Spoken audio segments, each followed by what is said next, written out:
Are you sure you want to do this? As far as this critic is concerned, there are two perfect Alien movies. The first one from 1979, directed by Ridley Scott, and the badass James Cameron sequel from 1986. I tend to flip-flop between which one I prefer, and honestly, it usually just depends on the one I saw most recently because they're both so good. I would say that each film probably ranks among the most perfectly conceived and executed blockbusters of all time. The sequels, though, well, as everybody knows, those are very much a mixed bag at best. There have been interesting ones, like David Fincher's Alien 3, which I still think is a little bit underrated, then terrible ones like Alien Resurrection, which I think is fairly unwatchable nowadays, and of course the two Alien vs. Predator movies. Then there were the frustrating ones, which are the two Ridley Scott prequels, Prometheus and Alien Covenant. But until now, there have been no truly good Alien sequels. As such, the fact that director Fede Alvarez was able to make a slam bag Alien sequel that trumps every other film in the franchise save the first two is cause for celebration. Yet it does suffer from the fact that its director was perhaps hampered in his effort to make a lean and mean Alien movie with an ill-advised directive to connect the film to Ridley Scott's Prometheus and Alien Covenant, which leaves the film feeling like it's 75% kick-ass and 25% space bioengineering nonsense. So in this one, seeking to escape their grim fate as indentured workers for Weyland-Yutani on a lifeless rock, a group of young colonists scavenge an abandoned space station, only to discover a terrifying secret that threatens to pick them off one by one, or worse. And can you guess what the secret is?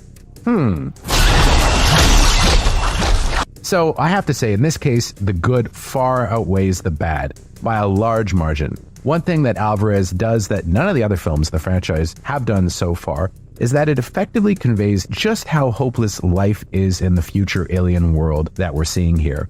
Perhaps we'll get more of this in Noah Hawley's upcoming Alien prequel TV series, but as far as the films go, this is really unique. Our young crew is shown to be comprised of more or less orphans whose parents all expired due to the terrible working conditions they toiled in and have left their offspring little more than indentured servants. Our heroine, Kaylee Spaney's Rain, is one such victim of the heartless company, with only her malfunctioning synthetic brother, David Johnson's Andy, left to keep her company. In the movie, she falls in with a crew of scavengers led by an old flame, Archie Renault's Tyler, who wants to provide a better life for his younger sister, Isabella Merced's Kay.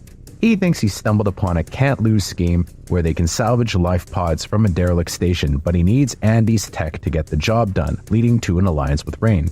Of course, it doesn't take long for them to arrive on the space station and find themselves at the mercy of facehuggers and xenomorphs. And I gotta say, the action in this is brutal, with Fede Alvarez making it one of the goriest Alien movies ever made. In fact, I think it's much gorier than the first movie, and a heck of a lot gorier than the second film. You've never seen a chest burster depicted in such an agonizing, painful way as it is here. I mean, it's really something. And the cast is terrific, with Spaney's Rain far from the Ripley clone you might expect given the ads. She's just a kid kind of out of her element, but she rises to the occasion without becoming a superhero or losing her vulnerability. She really is quite good in this film.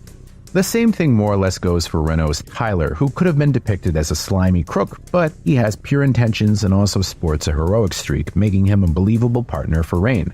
Poor Isabella Merced, though. She makes a huge impression in this movie, but boy, do they put her through the physical ringer more than anyone else in the movie, with a lot of the movie's biggest scare moments involving her. There are some pretty gnarly ones here, folks. But of the cast, the one who very nearly walks away with the movie is David Johnson as Andy. Initially a simple and sweet robot, he gets an upgrade on the space station and has to wrestle with two battling sets of programming, with him kind of a cross between Ian Holmes' cold-blooded Ash from Alien and Lance Henriksen's much more kindly Bishop from Aliens. It's a heck of a performance, and he and Spaney deliver what could go down as iconic franchise performances, but are also kind of doing their own thing without copying anybody else. The movie also benefits from superb cinematography by Gallo Olivares, which is very much in the vein of the original Alien. Benjamin Wallfish's score also is the best we've gotten in the franchise since James Horner's take on Aliens. Really, the soundtrack in this movie is great. Alas, with Alien Romulus being packed with so much awesomeness, it's a real drag when clunkier elements that seem lifted from another movie or perhaps another director get worked in.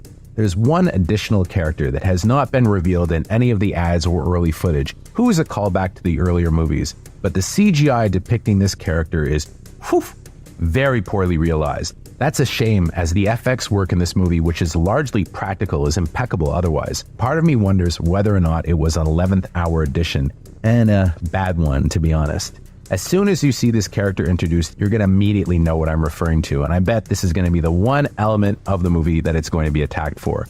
There's also far more continuity with Prometheus and Alien Covenant than expected, with it feeling like producer Ridley Scott still has a lot of say over how the franchise proceeds. It feels like a bit of a distraction from an otherwise excellent Alien movie, and the big downside of this, as somebody who actually didn't mind the prequels, is that towards the end, the xenomorphs we all love watching, kill people, feels secondary in favor of another threat which seems lifted out of one of the prequels.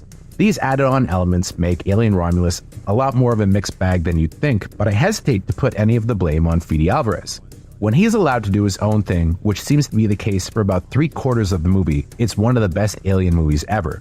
But he's shoehorned in with a bunch of tacked-on mythology that really makes the movie start to suffer.